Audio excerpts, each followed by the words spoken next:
Hello everyone. আজি মই বহুত দিনৰ মূৰত আকৌ এটা মোৰ নতুন ভিডিও লৈ আহিলো। মই ইমান এক্সপাৰ্ট নহয় এইবিলাকত কথা কোৱাত বা ভিডিও বনোৱা, তথাপিতো মই চেষ্টা কৰো বনাবৰ কাৰণে। ভাল লাগে মোৰ। বেলেগে নাচালেও মই নিজে চাই থাকো, মই নিজৰ ভিউৱাৰ্ছ হৈ থাকো। এনিৱে আজি মই এটা বেলেগ কথা ক'বলৈ লৈছো। বেলেগ মানে কি, শিক্ষা ৰিলেটেড কথাই। আমি ৩-৪ বছৰীয়া শিশুসকলক আমি ৩-৪ বছৰ মানুহ বয়সৰ পৰাই আমি আমাৰ শিশুসকলক আত্মনিৰ্ভৰশীল কৰি গঢ়ি তুলিব লাগে। আৰু আত্মনিৰ্ভৰশীল কৰি গঢ়ি তুলিবলৈ হ'লে আমাৰ ঘৰখনে শিশুসকলক সহায় কৰিব লাগিব। আৰু তাৰ আমি এতিয়া কেনেদৰে গঢ়ি তুলিম? আমি সৰু সৰু শিশুবিলাকক আমাৰ ঘৰৰ এজন সক্ৰিয় সদস্য হিচাপে ল'ব লাগে, সদস্য বনাই ল'ব লাগে। সৰু সৰু কামৰ যোগেদি আমি তেওঁলোকক আত্মনিৰ্ভৰশীল কৰিবলৈ শিকাব লাগে। এটা সৰু সৰু কাম বুলি ক'লে আপুনি কি ক'ব? সৰু সৰু কাম যেনেকৈ আপুনি পানীৰ বটল ভৰোৱাচোন, ফ্ৰিজৰ পৰা পানীৰ বটল অনা, নিজৰ জোতাযোৰ পিন্ধা। আজিকালিতো ৩-৪ বছৰ শিশু স্কুল যায়, তেওঁলোকক আপুনি কওক তোমালোকৰ বেগটো নিজে ৰেডি কৰা, তোমালোকৰ জোতাযোৰ নিজে খোলা, নিজেই পিন্ধা, চাৰ্টৰ বুটাম লগাবলৈ দিয়ক। এনেকুৱা ধৰণৰ কামবোৰ আমি কৰিব দিব লাগে।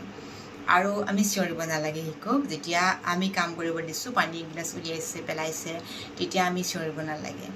ঠিক আছে, পৰিলে কোনো কথা নাই, যোৱা মুচি পেলোৱা। মুচিবৰ কাৰণে আমি কিবা এটা দিব লাগে।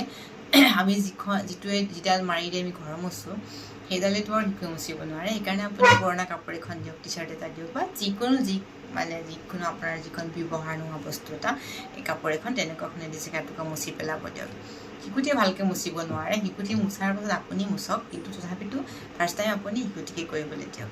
তেতিয়া দেখিব নেক্সট টাইম যেতিয়া আপুনি তেওঁক পানী উলিয়াবলৈ দিব বা পানী আনিবলৈ ক'ব, তেওঁ তেতিয়া এলাৰ্ট হৈ যাব। মই আগৰবাৰটো পেলাইছিলোঁ, এইবাৰ ভালকৈ নিব লাগিব। এনেকুৱা ধৰণৰ তেনেদৰে শিকি যাব। আৰু আপুনি কি কৰিছে, ভুল কৰিব দিব লাগে। চবেই জানে ডাঙৰকো ভুল কৰিব দিব লাগে বুলি কয়, ভুল কৰিলে শিকে। সেইকাৰণে শিশুকো ভুল কৰিবলৈ দিব লাগে। আমি যিমানেই ভুল কৰিব সিমানেই শিশু শিকিব আৰু নিজৰ ওপৰত কনফিডেন্ট বাঢ়িব শিশুৰ। এতিয়া আমি কি কৰিব লাগে, কামবিলাক সদায় আমি খেলৰ নিচিনা কৰি পেলাব লাগে, খেলাৰ নিচিনা কৰিব লাগে।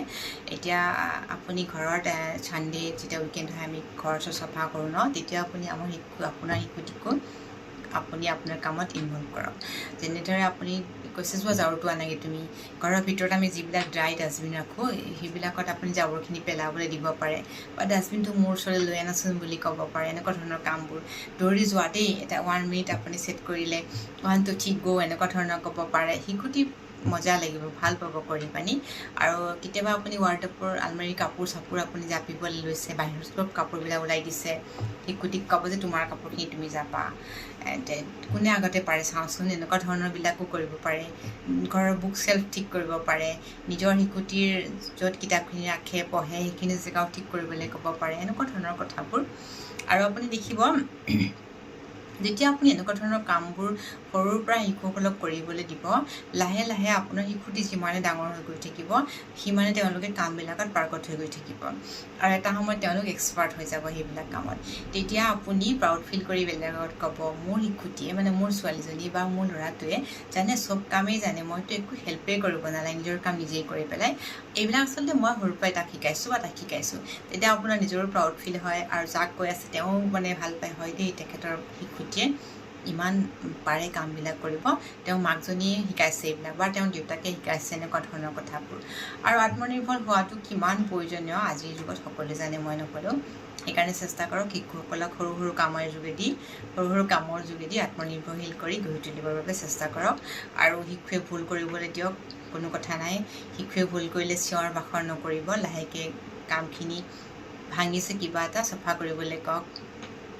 গ্লাছ প্লেট এনেকুৱাবিলাক কৰিবলৈ নিদিব। পানী গ্লাছ পৰিছে, পানীখিনি মুচি পেলাইছে বেলেগ কথা, আৰু গ্লাছে কাটিব পাৰে সেইকাৰণে নকৰিব। বেলেগ যিবিলাক আপোনালোকেও জানে যিটো কৰিব দিব লাগে সেইটো কৰিব দিয়ক। জোতাৰ লেচ মাৰা, বুটাম লগোৱা, চাৰ্টৰ বুটাম লগোৱা, এনেকুৱা ধৰণৰ কামবোৰ কৰি, ছোৱালী হ'লে চুলিখিনি ফণিওৱাচোন, আপাৰডাল লগাবলৈ চেষ্টা কৰা, এনেকুৱা ধৰণৰ কামবোৰ কৰিব দিব পাৰে। এনেকুৱা ধৰণৰ কামবোৰৰ ফলত কি হৈছে, আপোনাৰ শিশুটি নিজৰ কনফিডেন্স লেভেল বাঢ়ি যায়, আৰু তেওঁ আত্মনিৰ্ভৰশীল হ'বলৈ শিকে তেওঁ।